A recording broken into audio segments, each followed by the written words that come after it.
For our continued reading of the Bible through the year 2023, a reading from the book of Proverbs, chapters 3 through 5, followed by Paul's letter to the Romans, chapter 10, and these readings in the English Standard Version of the Bible by Crossways Publishing.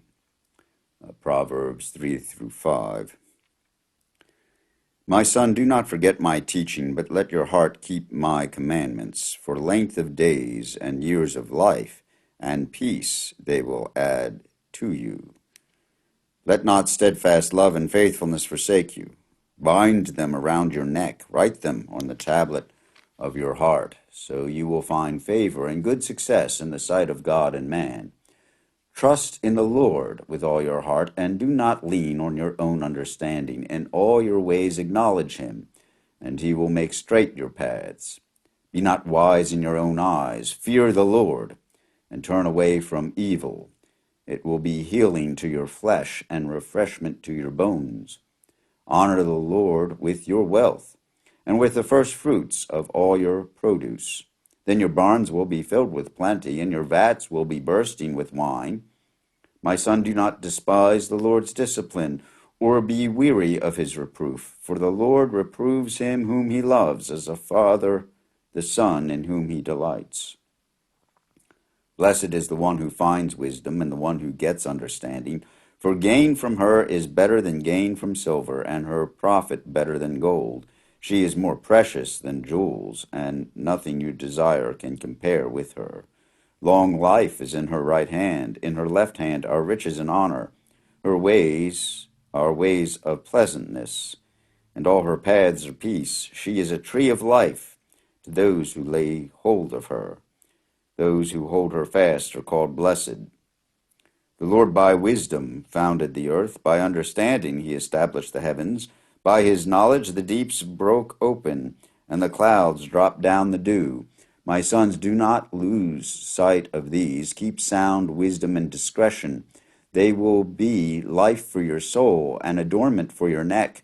Then you will walk in your way securely, and your foot will not stumble. If you lie down, you will not be afraid. When you lie down, your sleep will be sweet. Do not be afraid of sudden terror, or of the ruin of the wicked when it comes, for the Lord will be your confidence and will keep your foot from being caught. Do not withhold good from those to whom it is due, when it is in your power to do it. Do not say to your neighbor, go and come again, tomorrow I will give it, when you have it with you. Do not plan evil against your neighbor, who dwells trustingly beside you. Do not contend with a man for no reason, when he has done you no harm. Do not envy a man of violence, and do not choose any of his ways. For the devious person is an abomination to the Lord, but the upright are in his confidence. The Lord's curse is on the house of the wicked, but he blesses the dwelling of the righteous.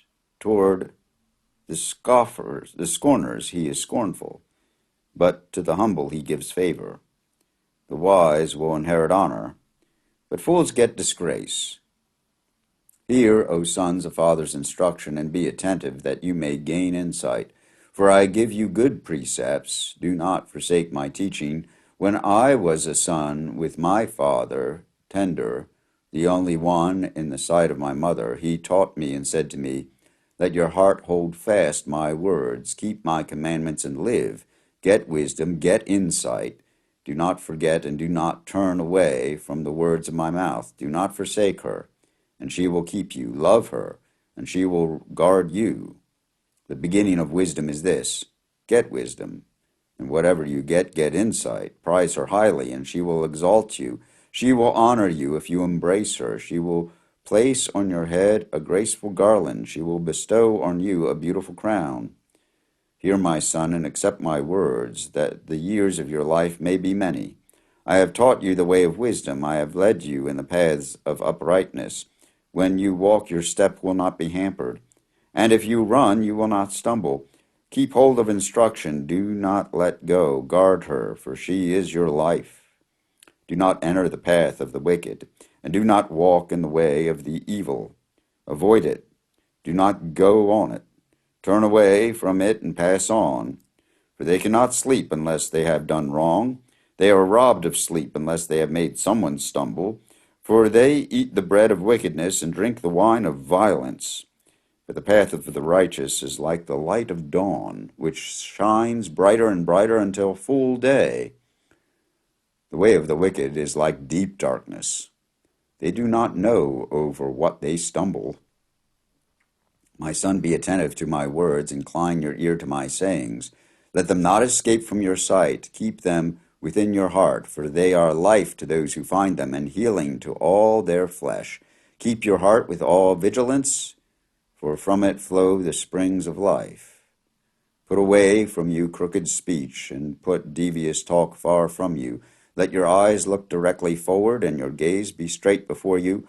Ponder the path of your feet. Then all your ways will be sure. Do not swerve to the right or to the left. Turn your foot away from evil.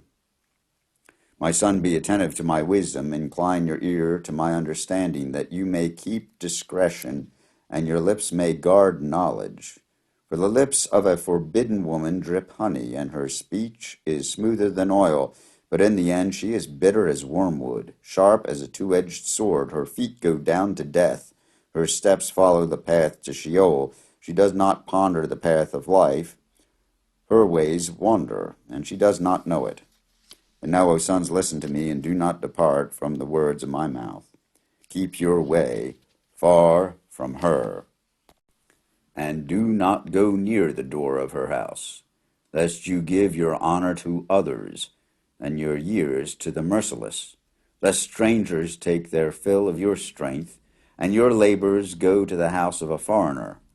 At the end of your life you groan when your flesh and body are consumed, and you say, how I hated discipline, and my heart despised reproof. I did not listen to the voice of my teachers, or incline my ear to my instructors. I am at the brink of utter ruin in the assembled congregation. Drink water from your own cistern, flowing water from your own well. Should your springs be scattered abroad, streams of water in the streets? Let them be for yourself alone, and not for strangers with you. Let your fountain be blessed, and rejoice in the wife of your youth. A lovely deer, a graceful doe. Let her breasts fill you at all times with delight. Be intoxicated always in her love. Why should you be intoxicated, my son, with a forbidden woman, and embrace the bosom of an adulteress? For a man's ways are before the eyes of the Lord, and he ponders all his paths. The iniquities of the wicked ensnare them, and he is held fast in the cords of his sin. He dies for lack of discipline, and because of his great folly, he is led astray. Here ends the reading of Proverbs 3 through 5. A reading from Paul's letter to the Romans, chapter 10. Brothers, my heart's desire and prayer to God for them is that they may be saved, for I bear them witness that they have a zeal for God, but not according to knowledge. For being ignorant of the righteousness of God and seeking to establish their own, they did not submit to God's righteousness. For Christ is the end of the law for righteousness to everyone who believes. For Moses writes about the righteousness that is based on the law, that the person who does the commandments shall live by them. But the righteousness based on faith says, do not say in your heart, who will ascend into heaven, that is to bring Christ down, or who will descend into the abyss, that is to bring Christ up from the dead. But what does it say? The word is near you, in your mouth and in your heart. That is the word of faith that we proclaim, because if you confess with your mouth that Jesus is Lord and believe in your heart that God raised him from the dead, you will be saved. For with the heart one believes and is justified, and with the mouth one confesses and is saved. For the scripture says, everyone who believes in him will not be put to shame. For there is no distinction between Jew and Greek, for the same Lord is Lord of all, bestowing his riches on all who call on him. For everyone who calls on the name of the Lord will be saved. How then will they call on him in whom they have not believed? And how are they to believe in him of whom they have never heard? And how are they to hear without someone preaching? And how are they to preach unless they are sent? As it is written, How beautiful are the feet of those who preach the good news! But they have not all obeyed the gospel. For Isaiah said, Lord, who has believed what he has heard from us? So faith comes from hearing, and hearing through the word of Christ. But I ask, have they not heard? Indeed, they have, for their voice is gone out to all the earth, and their words to the ends of the world. But I ask, did Israel not understand? First Moses says, I will make you jealous of those who are not a nation. With a foolish nation I will make you angry. Then Isaiah is so bold as to say, I have been found by those who did not seek me. I have shown myself to those who did not ask for me. But of Israel he says, all day long I have held out my hands to a disobedient and contrary people. Here ends the reading of Romans chapter 10, and these reading from Proverbs and from Romans from the English Standard Version of the Bible by Crossways Publishing, a division of Good News Publishing of Wheaton, Illinois.